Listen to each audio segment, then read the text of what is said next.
Smash Ultimate is a game that, at least at the top level, has become far more fun to watch than it should be. This is because, unfortunately, the game is banned, now dominated by the likes of Steve, Sonic and Mr. Game & Watch, two of the lamest characters in Smash history and one of the funniest, but also the most broken. And yet in spite of that, a large majority of the game's consistent top 50 players don't play these characters. Stubbornly, but thankfully, they press on with their own mortal characters, pushing the boulder up the hill live on stream for our entertainment, trying to find one of their 4 or 5 ledge options that will beat Mr. Game & Watch pushing the B button 18 times in a row. And sometimes they work. And we thank you for your service, Smash players. One must imagine Sisyphus happy, but one must also imagine what the game would look like if the top players were less stubborn and more willing to explicitly counterpick. Because the alternative would be to imagine that they all give in to the darkness in their souls and play Steve, Sonic and Game & Watch themselves,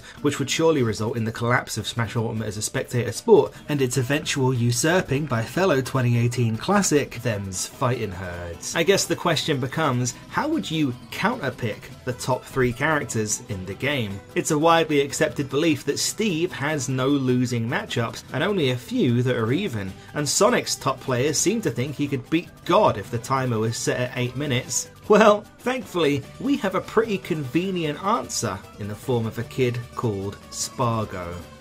Let's talk about Smash Ultimate's anti-meta characters.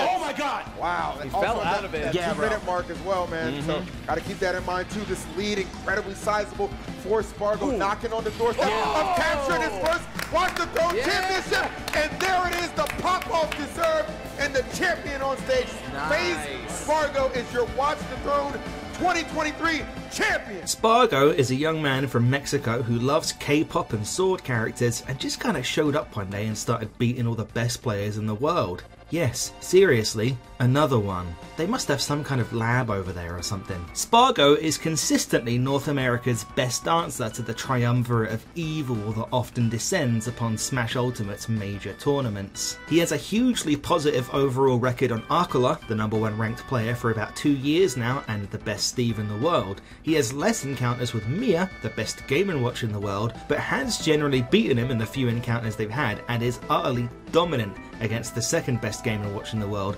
Meister. He's slightly more back and forth, though more occasionally the victor against Sonic's, the best Sonic in the world, but also consistently beats every other Sonic player. And perhaps most impressively of all, he does this mostly with Cloud. Until Spargo materialised in a puff of tiny, K-pop loving smoke next to a crying Sonic player, Cloud is a character no one was really looking twice at. Spargo is the only real representative of the character at a top level, and his position on the tier list is surely almost entirely down to Spargo's success. I am personally of the belief that Cloud on his own merits is not a top tier character in Smash Ultimate, perhaps a high tier at best, but Cloud is uniquely suited to the current meta specifically because of his matchups against Steve, Sonic and Mr. Game & Watch. Perhaps if the meta were less well suited for a man of Cloud's talents, if super heavies with disjoints like Bowser and DK had more top tier qualities, and if the lone top level Pikachu player weren't from a country currently run by Leatherface from the Texas Chainsaw Massacre, things would be a bit different. In the most recent Steve matchup chart I could find from Arcola, he considers Cloud to be one of Steve's only 4 out of 70 plus in the game even matchups. Steve is obviously a powerful character in Smash Ultimate, he's the powerful character in Smash Ultimate, but if we're to surmise that he has any flaws, it's probably his lack of range. He has a bunch of stubby normals and his only projectile is this directly descending abomination that also has a shockwave hitbox upon landing because this was a game never meant to be played competitively and we have forsaken God. Steve's stubby range means that he is frequently beaten out by Cloud's long disjointed hitboxes in the mid-range, and these same disjointed aerials are the reason he can dismantle the blocks Steve likes to hide behind so easily. Steve also struggles somewhat with getting off the ledge. He doesn't really have any crazy extra mix-up options like a Samus or a Robin forward air, so he has to play the ledge like a normal person, and that results in Cloud, who pays rent at the ledge, totally destroying him. This is all to say that Steve can hide behind walls and mine all he wants, but eventually he does have to go in. and when he does, 9 times out of 10, he loses. Of course, the one time he wins, he does 80% and evens up all those previous 9 neutral losses, but hey, that's why the matchup's 50-50. Put simply, a Cloud player only has to outplay a Steve player a bit in this matchup, as opposed to the a lot required by most other characters, and Spargo is a player I'm convinced can outplay basically anyone in the world on a fundamental level. You, even with Cloud, can probably not outplay Akala on a fundamental level because it turns out he is actually also just very good at the game, but you probably can outplay your local Steve main well enough on Cloud to somewhat make up for the power differential in characters. Go on, do it!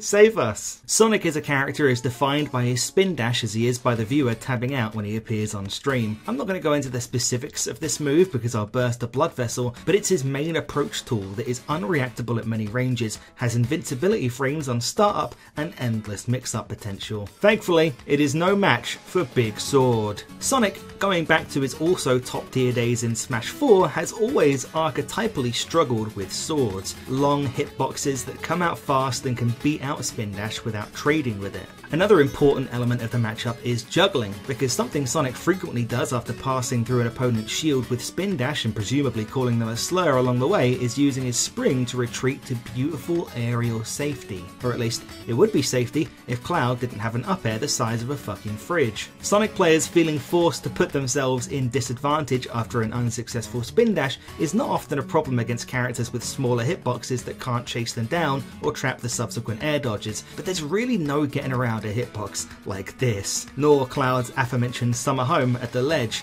and thus, while it's arguable whether Cloud beats Sonic, he is undeniably one of the characters with the best matchup against him. Mr. Game & Watch has a similar problem to Steve in that he has generally poor range. He also has this up B that...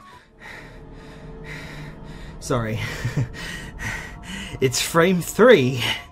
Oh, I need to get my composure. It's frame 3, invincible on startup, can be cancelled out of into aerials, functions as an incredible recovery move, and stage spikes you at 0 with the force of a UFC fighter whose fist is also a train. It's insane. It is very possibly the single most broken move in the entire game. I would make that argument. It might even be worse than Steve, Minecart or Up Tilt, and I think you could argue that it's more important to Game & Watch's viability than Sonic's spin dash, but that's for a different video I'll never make because I don't care to justify that opinion. This move is obviously a serious problem for any character trying to play the actual game of Smash Ultimate, most notably any character who makes combos, and therefore being cool a central part of their game, loses soundly to Game & Watch, who up-Bs them anytime their combo stops being true, which is very often because there are actually very few true combos in Smash Ultimate of more than 2 hits. Most of what you're actually seeing is strings, i.e. sequences of moves that are not frame tight, and therefore sequences that Game & Watch can just up-B you out of. Mario Bros,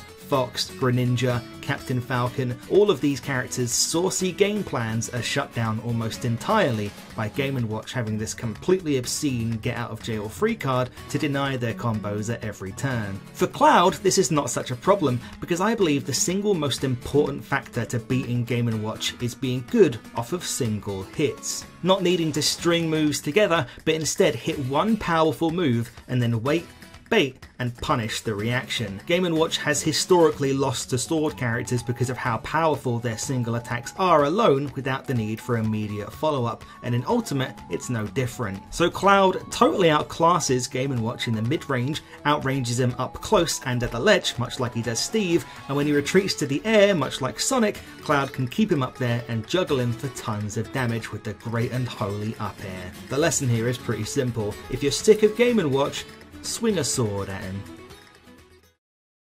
Just Shattuck gonna push this out. Oh my god, the bomb. Potentially, he might. He's got all the kill potential in the pick. world. That's the it. only thing. Oh my gosh. It's Shattuck popping off. Popping the fuck up. Yo, Dadik, look at that shit. Let's fucking go.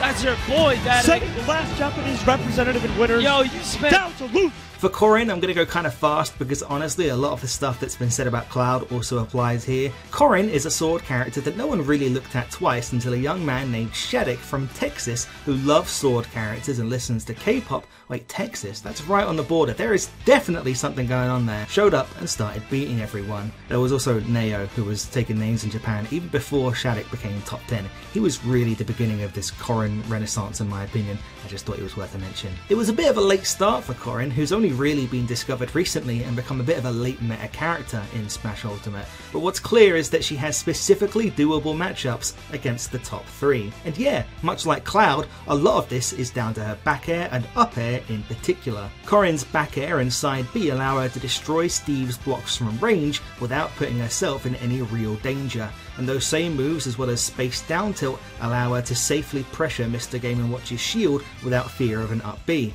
And the up air lets her keep Sonic and Game & Watch in the air when they take to it and juggle them for damage. Side B is also an ace in the hole in these matchups. It allows her to potentially 2-frame all of these characters' recoveries, and since none of these characters ever really want to go over the ledge when recovering, it makes them easy pickings. Corrin's side B is surely the biggest reason she's decent into Sonic, as it gives her a strong and threatening kill move to contest spin dash from range. Corrin's edge guarding and ledge trapping is not quite as good as Cloud's, but a combo game is surely better, and I emphasise combos here, not strings. Sometimes when she hits you with a neutral air at low percent, she just gets like another 5 hits out of it so fast that not even Game & Watch can do anything about it. Much like Cloud, I am not of the belief that Corrin is that strong a character on her own, but she specifically has some of the best tools in the game at dealing with the top 3. I do not like Corrin's existence in Smash, or indeed fiction, but I like her gameplay enough that if this is what is needed to take down the terrible trio, I encourage everyone to get working on their pocket Corrin and welcome our incestuous overlords. Shaddock and Neo's combined records against the top 3 characters in high-level tournament matches should surely be proof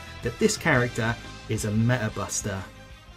Before we continue this video, if you will, please let me bust it down on my own way by reminding you that myself and a bunch of other guys from Hard Drive who were fed up with the management there started our own thing. It's called Palette Swap, and I think it kind of slaps. You may know us from such viral classics as Asmongold's Bedroom coming to Power Wash Simulator.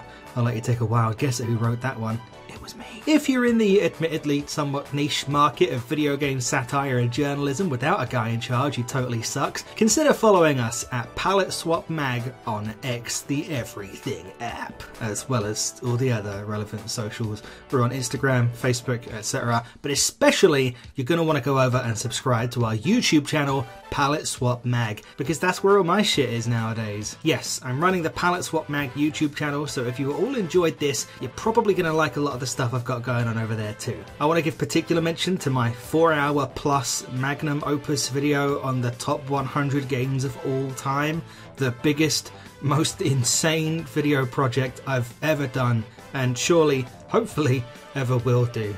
I'm immensely proud of it. I think it's one of the best things I've ever done. All of the relevant links will be in the description and or pinned comment. Thank you for checking us out. If you do, appreciate ya. It is so close, Nerf. Literally, it's down to the last hit. It really is, and as of right now, Arnon can get one single interaction. He's not gonna do it! No kill screen! And Mark pops up! He's gonna take it! Game 5!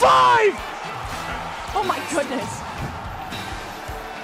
Zero Suit Samus was once a meta titan in Smash Ultimate, notably keeping many of the lamest characters in the game at bay. Before a proverbial meteor wiped all the ZSSs off the face of the earth, Mars, the best ZSS player and previous top 5 player in the world, dominated Meister, the then best Mr. Game & Watch in the world, more than almost any other player not named Mortal Kombat Leo. This was a meta before Steve was released and Sonic was particularly relevant, but we'll get to those characters. In patch 11.0.0, however, disaster struck.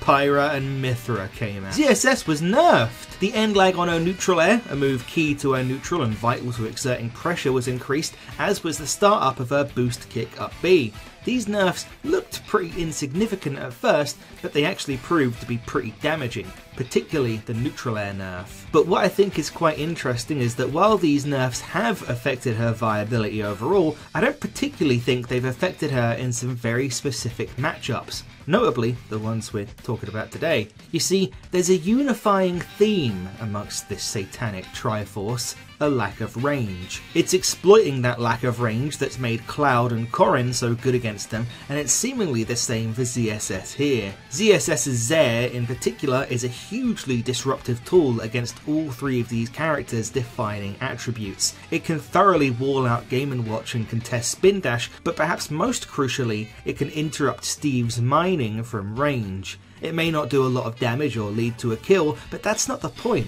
Just being able to poke Steve and stop him from mining, and indeed crafting, whilst approaching but still keeping yourself at a safe distance is huge. Huger than the pop-up hitbox on his broken ass up smash. God, I hate that shit. Zaire is not the only tool ZSS has at her disposal in these matchups, however. Oh no. You may remember that Mr. Game & Watch has an invincible frame 3 up B that can be used either out of shield or in the air to avoid combos and pressure with no risk, because he is the Antichrist. Well, with her down B, ZSS gives Game & Watch a taste of his own medicine. A similarly obnoxious piece of shit move on a less annoying character, and surely one of the single most broken moves in the game even still. ZSS's down B, the flip jump, effectively does the exact same thing as Game & Watch's up B without the added bells and whistles of stage spiking you on the way up. A frame 3 or frame 2, some people say it's frame 2, move with invincibility on start up. This move allows ZSS to basically skip disadvantage state and escape any string your opponent might try and hit you with, and at least in 2024, skip straight to the bit where she loses the match anyway. Unless you're Game & Watch, Sonic or Steve. Because as you may recall, while these characters' flaws all stem from a lack of range, their greatest strength is that if they open you up even once, they can get stupid damage on you. Stupider than that pop-up hitbox on Steve's broken ass up smash. God, I hate that shit. So you have a character who can take advantage of the top 3 stubby range in the way Cloud and Corrin do, but you also have a character who can uniquely escape and negate their insane combo game. ZSS is not a good character on her own merits after the nerfs, even more so than Cloud or Corrin, but she is again uniquely suited to deal with the 3 characters currently dominating the meta, and the results show it.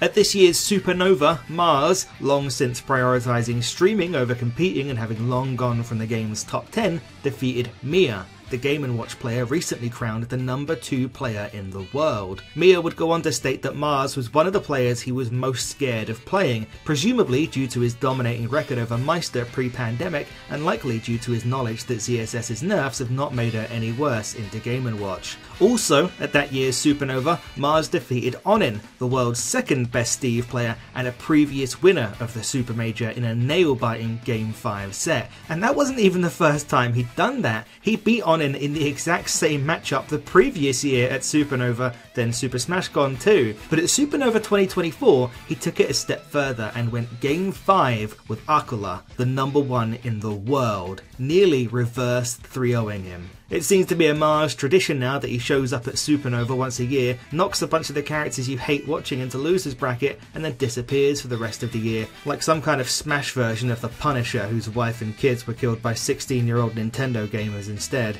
There is, admittedly, quite a bit less data on top level ZSS versus Sonic. I'm the least confident that ZSS has a particularly great matchup into him than any of the top 3. Between Zaire and Flip Jump and a great juggling tool and up air, you've got to think she has some game. ZSS in the modern meta could probably be the platonic ideal of a counter-pick character. She's not a character I think people strictly looking for success should main, but any high to top level player sick of taking 80% because they got touched by one of Game & Watch's pubes during a neutral air should seriously consider putting some time into her, I think. All the evidence suggests that she really does still have some game in these particular matchups.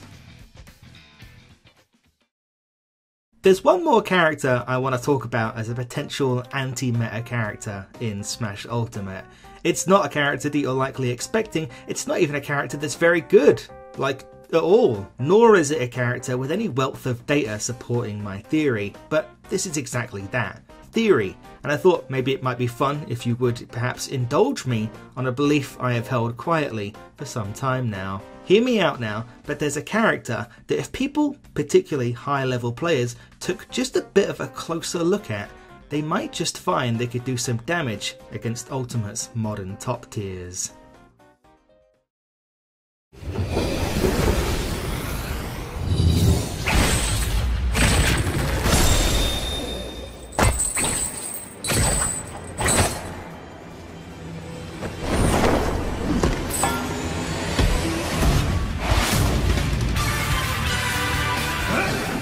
The Belmonts are not good characters in Smash Ultimate, but they do, I believe, have the specific tools to deal with Smash Ultimate's most horrifying monsters, primarily by exploiting the threesome's, say it with me now, lack of range.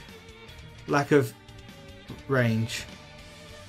You fucked that one up, didn't you? Yeah, sorry. You only need to look at 5 seconds of Belmont gameplay to see the range they have on their attacks. Basically any aerial could disrupt Steve's mining or crafting, wall out Game & Watch, or challenge Sonic's spin dash, but I think the real kickers here are the side B, the cross, and the down B, Holy Water. The cross travels even further than the Belmont's already extremely long aerials, and the Holy Water is straight up one of the best ledge trapping tools in the game, and we've established that all 3 of these meta threats are a little limited at the ledge. I'm not going to sit here and try and tell you that the Belmonts are some secret counter to the top 3, but I believe they do clearly have almost all the same tools as the characters we've discussed so far, whilst just being worse overall characters. They have the range, they have the ledge trapping, and while the hitbox on their up air is very narrow, they do, to a lesser extent, have the juggling. What they also have is a dog water recovery, and generally among the worst disadvantaged states in the game, with naught but a poor man's Game & Watch up B to escape from combos. This up B can work occasionally in this sense, which is more than you can say for a lot of other characters,